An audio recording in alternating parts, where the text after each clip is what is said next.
tubigereke kuri nde, tuvuge yuko ari nde nyirabayazana w'ibi bibazo bikomeye cyane bikomeje kuri Burasirazuba bwo hagati. Nk'ibi bisasu byarashwe, izi drone zatewe, tubigereke kuri nde.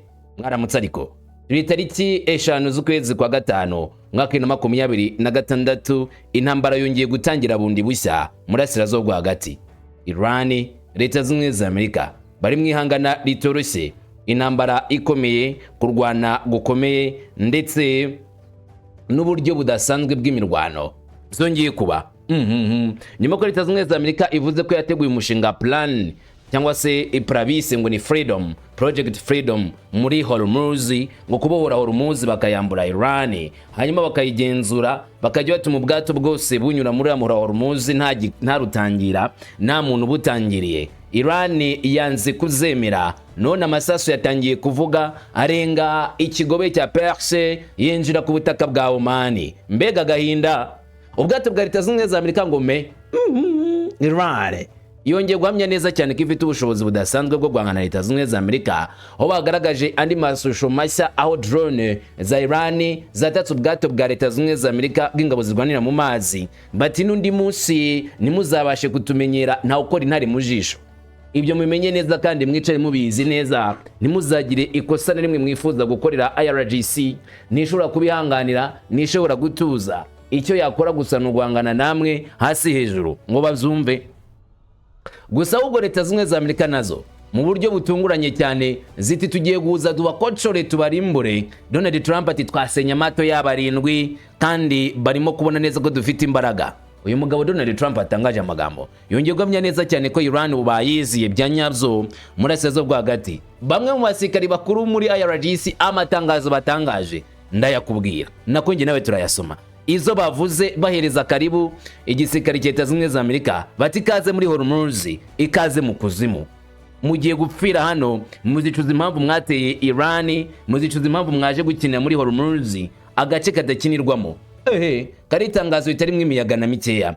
Ni mu gihe nanone igihugu cya Israeli nacyo cyari kimaze iminsi ku munsi wa tariki 4 cyakoze inama karabutaka ku masaha y'igitondo. Inama yavuye saa 12 igeza ku saa 7, inama maze amasaha menshi bari kwiga uburyo ndetse n'ukuntu baraza kwitwara kuri Iran mu gihe Leta Zunze za Amerika irabitangiye ibitero bishyashya kuri iki gihugu cya Iran. De ko ngari ibitero n'ubundi by'urufatanye nimba Iran ngirashe ku mato Leta Zunze za Amerika, Israeli Leta Zunze za Amerika bagomba guhuriza hamwe imbaraga bagahangana bikomeye bitoroshye n'igihugu cya Iran. Ibi rero bikaba byongeye kugaragaza neza uburyo bukomeye bw'intambara bagiye gukora cyangwa se uburyo budasanzwe bagiye kurwana. Nyamara Iran ikerekana ko ibiteguye guhangana nabo. Njye nyemera ngo ikaze maze tujye imbere tureba kamwe ku kandi kuri kuvugwa, nta na kimwe dusize ku ruhande, tuhereye ku bitero zabaye, tuze kubirimo kuba akavuyo kose gahari n'icyo bihatse. Urabyemeye? Yego, nanjye ndabyemeye. Ndumungu wa Kamanzi uruwande tiyane ku musozo.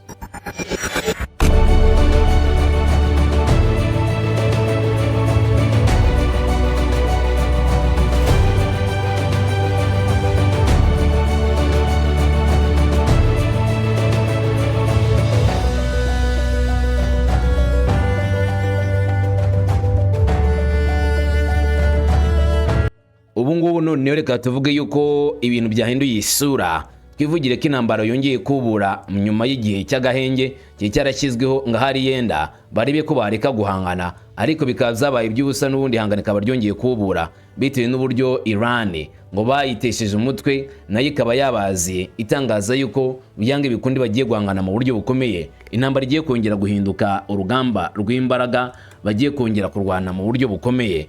Reka natwe tubyinjiremo duhere kuri ibi byabaye mu kigobe cya Oman n'Abaperse ku buryo bukomeye cyane, ku buryo ibihugu byinshi byatangiye kubigenderamo, bari guhura n'uruva gusenyada. None Iran ko nta mikino y'intambara ibereye muri kara karere, ibihugu byose bikorana na Leta Zunze za Amerika birabizira, none abaturage n'ubundi batangiye kubizira. Byagenze gute rero? Amakuru aratangaza iki? Oman yatunguwe cyane n'urugamba ubwo igitero cyakekwaga ko ari icya Iran cyagabwaga ku nyubako y'abaturage ku muhanda igitutse ku murwa wa Hormuz, maze giteza ubwoba mu kigobe cy'inyanja. Ibaura ni ku nkombe cyangwa se bavuga ko ari ku nkengero z'ubutaka zikomeye cyane ku isi, nuvuga ngo ni agace kegereye Hormuz ariko ko muri Oman. Igitero cyagabwe giturutse kuri aka gace cyakwise ku nyubako rero y'abaturage, gikomeretsa n'abanyamahanga babiri kuri izo nyubako ziri ku nkombe y'amazi akora kuri Hormuz. Nkuko amakuru atangaza, abategetsi bemeje ko igitero cyagabwe ku mazu y'abakozi mu gace ka Tibobot kimena ibirahuri, cyangiza imodoka ndetse kinahungabanya akarere kari gasanzwe kari mu mutuzo ariko gafite ubwoba. Iki gikorwa kigaragaza ko hari umwuka mubi ukomeje kwiyongera ku gice cya Oman, wase intambara ishobora kugera muri Oman muri rusange. Iki gitero kije nyuma y'amasaha make Iran igabye ibitero bishya kuri Leta Zunze z'Abarabu mu gihe hari habaye guhagarika imirwano kuva mu ntangiriro za Mata. Ibisasu bya misile, indege zijya pilote n'ibitero byo mu mazi ubu birimo guhurira mu Hormuz bigahindura inzira y'amazi ahantu hakomeye y'intambara ndetse n'isibaniro. Buretse gato, itangazo ryatangajwe na bamwe mu bategetsi bari kuvuga ibya Oman ryagize riti, bavugaga ko Iran yarashe muri Oman mu mbaraga, bati umuntu ushinzwe umutekano yavuze ko inyubako y'abakozi bimwe mu masosiyete yo mu gace ka Tibati mu ntara ya Boka yibasiwe, bituma abanyamahanga babiri bakomereka gake, imodoka enye zangiritse ndetse n'ikirahuri kimwe mu mazu yegeranye cyangiritse. Iri ni itangazo rihamya neza ibyabere muri ako gace ndetse bikaba bihamya neza cyane intambara byakurikiye ibi byabereye muri UAE cyangwa se muri Leta Zunze z'Abarabu, aho n'ubundi Iran yarashe ibisasu byinshi bitutse mu Hormuz. Kwiyongera kw'ibitero bigaragaza ko hari ukwiyongera gukomeye kurenze intego z'ibanze, yazi kurenza ibyo bari batekereje ko bishobora kuba. UAE yo ivuga ko ibisasu byinshi bya misile bya Iran byatewe, byinshi muri byo bikaba byarafatiwe mu kirere mu gihe igitero cy'indege cya pilote cyatangiye gutwika ikigo cy'ingenzi cya petroli muri Fujila.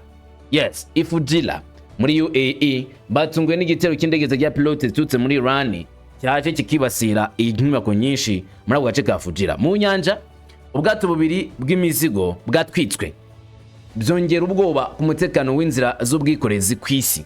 Umuyoboro w'ingufu w'ikigobe ubu cyangwa se uyu muhora wa Hormuz uri munsi y'igitutu kidasanzwe kandi gikomeye kuva mu minsi yashize kugeza ubu ngubu byabaye nk'amavuta yasutswe mu muriro.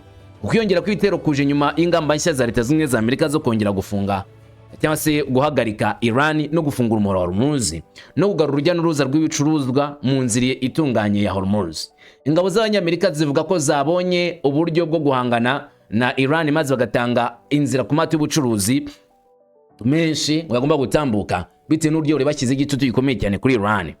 Ubuyobozi bukuru bwa Amerika bwemeza ko kajugujugu zarohetse ubwato butandatu buto bwa leta ya Iran, nyamara amakuru Iran yitangaza ihakana ko ibyo ngibyo ari ikinyoma, aho gishinja Leta Zunze z'Amerika kuba barashe ubwato bw'abasivili no kwica abantu benshi nkana. Uburyo Iran ivuga ko utagomba kugenda butabonewe igisubizo cyo kwihorera kuko ni ukurenganya abasivili muri uyu muhora wa Hormuz ngo bishe cyangwa se barashe ku bwato bwa gisivili. Byahinduye isura mu buryo bukomeye kubera yuko uburyo Iran yakiriye ukwitwara gushya kwa Leta Zunze z'Amerika ku bwato muri muhora wa Hormuz bwongeye kuzamo icyo twakita ikibatsi. Buri murwano ufite ingaruka zirenze kure cyane izo twe twarabonye muri kano karere. Buri gikorwa gishyashya gishobora kuzana ingaruka ziremereye kurusha izisanzwe. Muri make harimo ingaruka nyinshi cyane ishobora kuba. Umuhora wa Hormuz ubu ntabwo ukiri ahantu ho kuvuga ngo wenda bazaharwanira ahubwo bari kwarwanira. Birimo guhindura neza neza uko isi yabonaga ino ntambara. Nubwo Washington ivuga ko igenzura ibiri muri kano karere, ukuri kuri tele nuko bigaragaza neza ko Iran igifite hejuru ya 70% y'ubugenzuzi bwa Hormuz. Munsi y'amatangazo yemewe umwuka mubi ukiyongera cyane. Leta Zunze z'Amerika zishimangira ko arizo ziri mu buyobozi bw'umuhora. Ubuyobozi bukuru bwa Leta Zunze z'Amerika buvuga ko bwatangiye guherekeza amato muri uyu muhanda wa Hormuz. Amato abiri y'ubucuruzi ngafite ibendera rya Amerika yamaze kunyura muri uyu muhora wa Hormuz hakurikijwe gahunda yabo yitwa ko bari kurinda ubu bwato. Ariko muri aya mazi kubaho ntabwo bivuze kugenzura buri gihe buri kintu cyose, kandi buri gice cyose ubu gisa naho kirimo byago bikomeye. Nubwo Washington itangaza icyizere, Tehran yo irimo kugaragaza uwo yemerera ko ari cyangwa se uwo ihaye ikibari kari ugomba gutambuka wenyine. Amakuru aturuka muri Iran avuga ko ingendo z'ingabo za Amerika mu mazi zitabayemo impaka nyinshi ariko kananone zidafite umutekano. Nk'uko amakuru yatangajwe na Fars abivuga, ingabo za Iran zateye ubwato bw'ingabo za Amerika zikoresheje ibisasu nyuma ko zigerageje kurenga ku muburo bituma zireka inzira yazo zisubira inyuma. Ni ku nshuro ya mbere Washington yavuze yuko ibi byemezo bya Iran bitaraza kubakumira ngo bahagarike ingamba zabo, ko barakomeza gahunda yo kwinjira imbere kandi bakagenda rwose bashaka kujya kubohora Hormuz ngo bayigarurire cyangwa se bayigenzure bavanemo Iran. Muri make Iran bayibuze icyo twakita ubugenzuzi bwuzuye muri uyu muhora wa Hormuz. Ari ku nshuro ya mbere ku munsi wa tariki enye ubwo Leta Zunze Ubumwe za Amerika zageragezaga kwinjira muri Hormuz. Amashusho mashya yagaragajwe na IRGC ubwayo ahamya igitandukanye cyo Leta Zunze Ubumwe za Amerika irimo kutubwira. IRGC yerekanye neza ko ifite ubushobozi n'ubuhanga bukomeye mu bugenzuzi bw'iyi nzira. Mu mazi ya Hormuz harimo guhindagurika ibintu byinshi cyangwa se ibikorwa byinshi, abantu benshi bari mu kaga. Kimwe mu gishobora kongera gushushanya amateka agenga ubufatanye mu kigobe cy'inyanja ni Hormuz. Iran ubu yashyize ahagaragara amashusho ivuga ko yerekana amasasu yabo na drone byarashwe bikangiza ubwato bwa Leta Zunze Ubumwe za Amerika, ariko ibyo ntabwo bizemejwe na Leta Zunze Ubumwe za Amerika ubwabo. Turavuga ibisasu bya misile, roketi n'indege zijya pilote zo kurwana zoherejwe na Iran, byose byarashwe hafi y'ubwato bw'intambara bw'abanyamerika kandi ntibihagarikwe. Ubutumwa bwumvikana kandi budashirikanywaho Iran yatanze ni ibisasu. Nk'uko igisirikare cya Iran IRGC kibitangaza, imirwano yatangiye ubwo ibisasu bya Amerika none byangizaga indege byerekezaga mu nyanja ya Oman. Iran ivuga ko ubwato bwagerageje kwihisha ndetse banazinye systeme yabo ya radari ubwo bwagendaga bwegira imbere, ariko Tehran ivuga ko yarimo kubureba ubwo izo systeme zagarukaga kuri internet. Ingabo za Iran zirwanira mu mazi zakomeje kubataka. Umva amagambo Iran yahise ihereza ubu bwato iburira cyane ubwato bwa Leta Zunze Ubumwe za Amerika bwari bugeze muri iki kigobe nyuma y'uko bwari bumaze umwanya bwihishe burimo kwitsimba Iran. Kumbe Iran yarangije kububona kubera ko guverinoma ya Leta Zunze Ubumwe za Amerika yananiwe gusohoza ibyo yiyemeze mu biganiro. Repubulika ya Islamu ya Iran iratangaza ko icyitegererezo cyongeye gufungwa burundu, nuvuga ngo umura Hormuz wongeye gufungwa burundu. Nta bwato bwari bwo bwose cyangwa se ubw'ubwene gihugu bwemerewe kunyura mu buryo bugaragara hano. Ubwato bwari bwo bwose bugamije kuva mu nzira y'iburyo bwambukiranya umurongo utukura hagati y'ikirwa cya Tenham n'icyambu cya Minasi, n'ubwato bwari bwo bwose bugamije kwinjira mu nzira y'ibumoso bwambukiranya umurongo utukura hagati y'icyambu cya Kobaraka ndetse na Poa buzahura n'igisubizo gikomeye cy'ingabo zirwanira mu mazi za IRGC kandi buzasenywa, buzarimburwa. Ewe ngiyi ni ingabo zirwanira mu mazi za Iraq Sea Navy.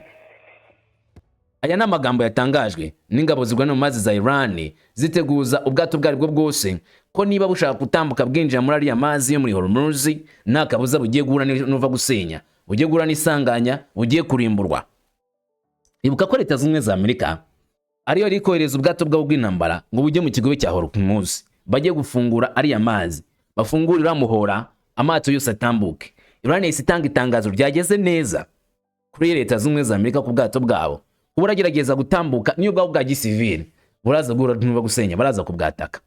Ni itangazo ryumvishwe, hatanzwe ubutumwa bwo kuburira kuri radio bisobanuke neza kandi mu buryo budasubirwamo ngo birinde ntibinjire kandi bagerageje guhagarika ubwato bwabo butagabwaho ibitero. Iran ivuga ko iyo miburo yirengagijwe, ariko kandi nibwo ibintu byarushijeho gukomera nyuma kwirengagiza iyo miburo. Ingabo za IRGC zatanze itegeko rya nyuma kugerageza kwigarurira umuhora wa Hormuz ngo byafatwa nk'aho ari ukurenga ku masezerano yo guhagarika imirwano kandi byatera ikibazo. Niyo tangazo Iran yisisohora. Nyuma akanya gato hahise haboneka ibidasanze. Ibisasu bya misile byanyuranyuranagamo mu kirere. Amaroketi yakurikiyeho, indege zijya pilote zahise zizenguruka hejuru. Ntabwo zigamije gusenya gusa, ahubwo ziri hafi bihagije kugira ngo zoreze ikimenyetso giteye ubwoba kuri Amerika. Bizavuga kuri Iran. Ibi byari guhagarika ibikorwa bikomeye cyane bya Leta Zunze Ubumwe za Amerika binyuze mu kubatera ubwo no kubereka ko bari tayari guhangana nabo. Ni kwa kundi ushobora kurasa umuntu imbere ku kirenge utamurashe ku kuguru ukarasa imbere y'ahagaze ngo nurenga ngaho ndakumena. Ibyo nibyo Iran yakoze, murenga ngaho tubamene. Icyerekezo cy'imbaraga cyagenwe neza mu gushushanya umurongo utukura mu nzira imwe y'ingenzi cyane ku isi itwara ibicuruzwa bya petrol. Iran ishimangira ko iki atari igitero ahubwo ko ari umuburo, igikorwa cyateguwe cyo gushyira ku bikorwa icyo bise umupaka wayo w'umutekano muri iyi nzira y'amazi, n'itangazo risobanutse nta kwinjira mu buryo butemewe bizihanganirwa. Ugerageje kwinjira azahura n'ibizago bikomeye. Ariko hakurya y'amazi, Washington ivuga inkuru itandukanye cyane. Abayobozi b'Amerika banze kwemera ko igitero nk'iki cyabayeho. Nta byangiritse, nta ngaruka, nta no kwemeza ko ari ibisasu bya misile cyangwa se indege zijya pilote zigeze zegera ubwato bwabo. Inkuru ebyiri, ingingo imwe y'ingenzi ni ukuri gushingiye kubiri kuri tele. Igishidikanywaho ni uko ubu bushyamirane buri mu gace ka Hormuz butakiri noneho ubwo mu bitekerezo, bari gukina n'umuriro bya nyabyo. Iyi nzira ntoya ariko ifite uruhare rukomeye cyane mu bucuruzi bwa peteroli, ifite ikivuze cyane ku isi. Ihungabana iryo ari ryo ryose hano ridashobora gutuma n'ubundi twese dukomeza kubabara. Birazanira akaga gakomeye isoko mpuzamahanga ry'ubukungu cyane cyane rya peteroli, ndetse no mu mibanire cyangwa se imibare y'ibijyanye n'iterambere. Aho impande zombi zikomeje gukomera, ingano y'ikosa iri kugenda yiyongera. Ikimenyetso cyo gusobanura ibi ngibi ni igisubizo kiri gutangwa na Leta Zunze Ubumwe za Amerika. Kuba Amerika no yanga kwemera guhagarara, iyi mirwano irimo kugenzurwa kandi ishobora guhinduka ikintu giteje akaga cyane kurushaho, kubera ko muri aya mazi imiburo ntabwo imara kabiri. Bamwe batanga umuburo abandi bakawurengaho, abandi bagatanga umuburo abandi bakawurengaho. Muri aka gace kandi aho ikintu kimwe gishobora guhungabanya amasoko mpuzamahanga, itangazamakuru rifitanye isano na leta ya Iran ryavuze ko ari ikintu kidashoboka ko ibisasu bya Amerika byazamo. Ibisasu bya misile byagonze ubwato bw'ingabo za Amerika zirwanira mu mazi hafi y'icyambu cya Jaws. Washington yahise isubiza neza kandi mu buryo butaziguye, bati ntibyigeze bibaho. Icyakurikiye hose uguhangana mu nyanja gusa, ahubwo ni intambara yuzuye yo mu makuru cyangwa se mu itangazamakuru. Inkuru ya Iran yatangajwe n'ikinyamakuru cyo muri Iran yagaragaje ahantu ibintu zabereye. Bivuga ko ubwato bw'intambara bwa Amerika bwanze kugamburuzwa, bwanze kwemera umuburo wa leta ya Iran, umuburo w'uburyo butatu bwose. Hanyuma ingabo za RGC zibasukaho misile, birangira ubu bwato bwa Amerika buhiriye muri aya mazi. Nk'uko raporo ibivuga, ibisasu bibiri byaturikije ubu bwato, bituma bucika intege gusubira inyuma, kuko ubwato bari bunini cyane kandi bukomeye ku buryo kuburasa utavuga kuburimbuye 100%. Ibinyamakuru zo muri Iran byabishyize ku karubanda bigaragaza neza ko RGC yakoze kino gikorwa. Bavuze ko igisubizo cyatanzwe ku rugendo rw'ingabo za Amerika mu mazi ari igisubizo cyo kubabwira ngo ni murenga turabamena maze koko basubira inyuma.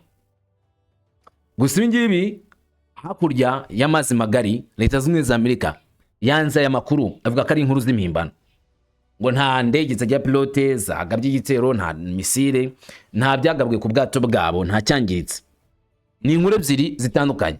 Kandi mu muyoboro wa Hormuz, Amerika ivuga ko afite ijambo rikomeye n'ubugenzuzi bw'imbaraga. CENTCOM yabwiye Jerusalem Post ko nta bwato bw'abanyamerika bwaguye muri kiriya gace. Nyuma gato ubuyobozi bukuru bwa Amerika nanone kuri X yabwo bwashyize ahagaragara ko ibyo bivugwa ari ibinyoma. Buvuga ko nta bwato bw'ingabo z'abanyamerika zirwana mu mazi bwagabweho igitero, kandi ingabo za Amerika zishyigikiye ubutumwa bw'ingabo zirwana mu mazi bwitwa Project Freedom. Dore amagambo CENTCOM yashyize kuri X ivuga kuri iki kibazo cyo mu mazi muri kiriya gace. Aya ni amagambo bashyize kuri X bavuga yuko leta ya Iran ibyo itangaza ari ibinyoma.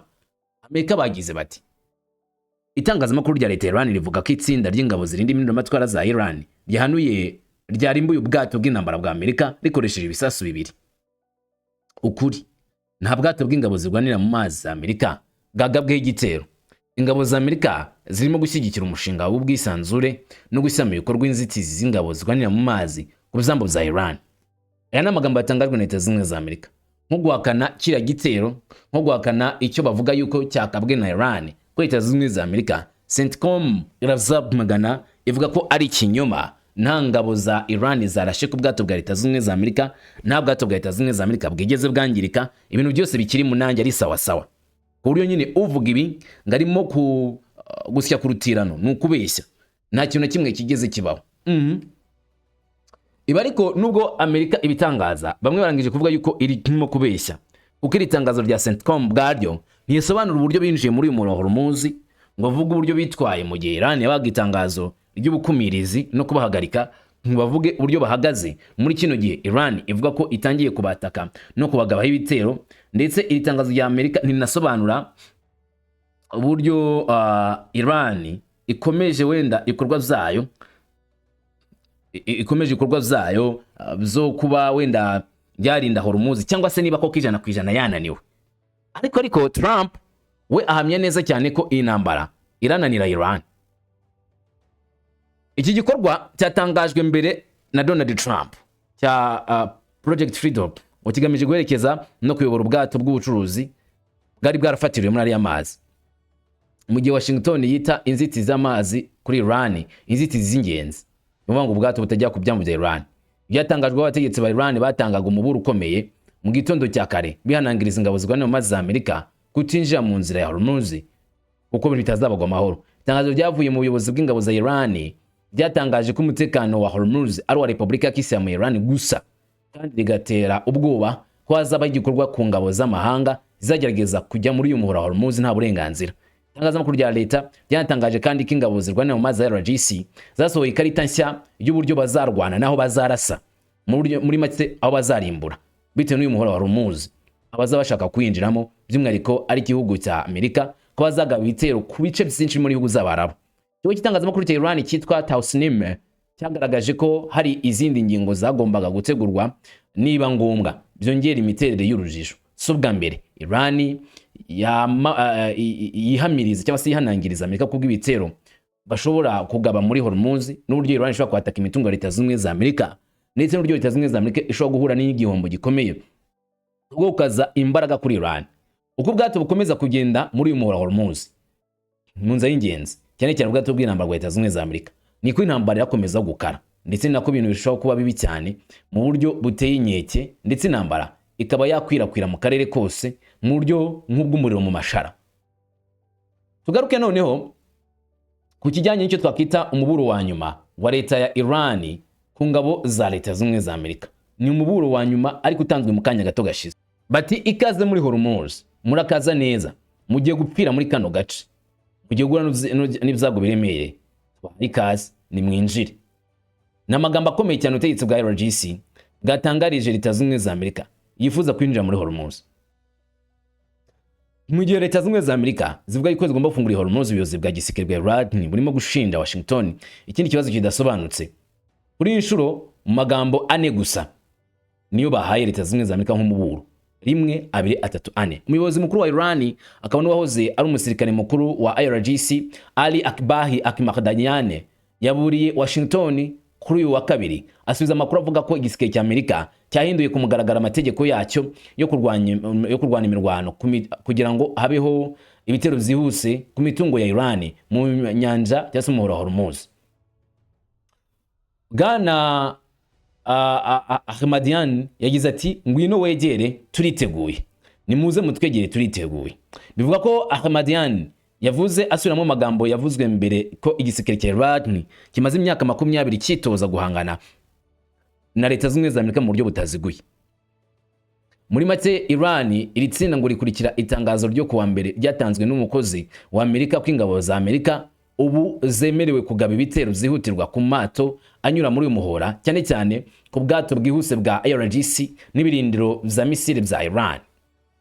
Ngo Amerika bifite urwo ruhushya da. Iyi mpinduka yorohereza ishyirwa mu bikorwa ngo rya Project Freedom, gahunda ya guverinoma Trump yo guhatira Iran kurekura amato y'ubucuruzi yafatiriwe mu kigobe cya Perse ngo batambuke muri Hormuz. Ibintu byamaze guhindura cyane cyane aho kajuguzugu za Seahawk zivuga ko zashenye ubwato burindwi bwa Iran. Ibitero byaro kwihimura ngo ku gikorwa cya Iran ku mato y'ingabo za Amerika zigwanira mu mazi n'amato y'ubucuruzi Hormuz. Itangazo ry'umuyobozi w'ingabo za Iran, itangazo yatanze arimo gutanga gasopo uburyo bukomeye kuri Leta Zunze za Amerika. Ni itangazo rya Hamadian wagize ati, Repubulika ya Kisilamu ya Iran ni ahantu ho guhungira kandi umutekano wayo ni ihame ritavuguruzwa. Abaje b'Abanyamerika bafashe mu buroko bwishingizi bw'amato n'ingufu ku isi bamenye ko ibikorwa bigoye kandi bihuriweho mu bwihisho bw'intambara bizahindura ingano ku buryo ikiguzi cy'icyemezo cyabo kizaba ari kibi cyane. Muri make Ahmadian avuga yuko Leta Zunze za Amerika icyemezo bagiye gufata bagomba kwitegura ingaruka zigikubye inshuro nyinshi. bagomba kwitegura igihombo bazahura nacyo, bagomba kwitegura buri kintu cyose bashobora guhura nacyo mu gihe bagabye igitero kuri Iran. Kandi ibyo bishobora kuzana nanone igisubizo kitaziguye kuri izi ngabo za Leta Zunze Ubumwe za Amerika, igisubizo gihambaye kuri izi ngabo zidasanzwe za Amerika ngo ziri mu mazi, aho Iran ivuga ko nta mikino nayo ifite.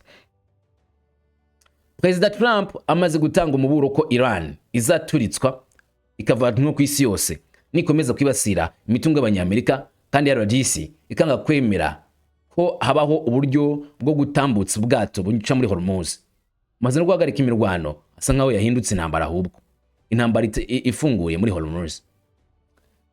Ihagarikwa ry'imirwano hagati ya Leta Zunze Ubumwe za Amerika na Tehran ubu ngubu ryararangiye rwose, ndetse ubu ngubu intambara niri kuvuza ubuduha, kuko naho ibintu bitakomera muri Hormuz ujye gutuma ibintu biba bibi cyane. Dufate nk'urugero, nimba Leta Zunze Ubumwe za Amerika irashe ku byambu bya Iran ikarasa ku mato Iran, maze Iran nayo ikihorera isubiza kuri Leta Zunze Ubumwe za Amerika, Amerika igakora ibyo Trump avuze bakongera kurasa muri Iran rwagati. Iran yavuze ko yiteguye mu buryo bukomeye cyane uburyo izirwanaho ndetse n'uburyo izahangana n'ibi bitero bya Leta Zunze Ubumwe za Amerika. Muri make igisubizo cya Iran kizaba kiri bitter, igisubizo kiryana cyane, bizakongera gutera ikibazo gikomeye kuri Leta Zunze Ubumwe za Amerika.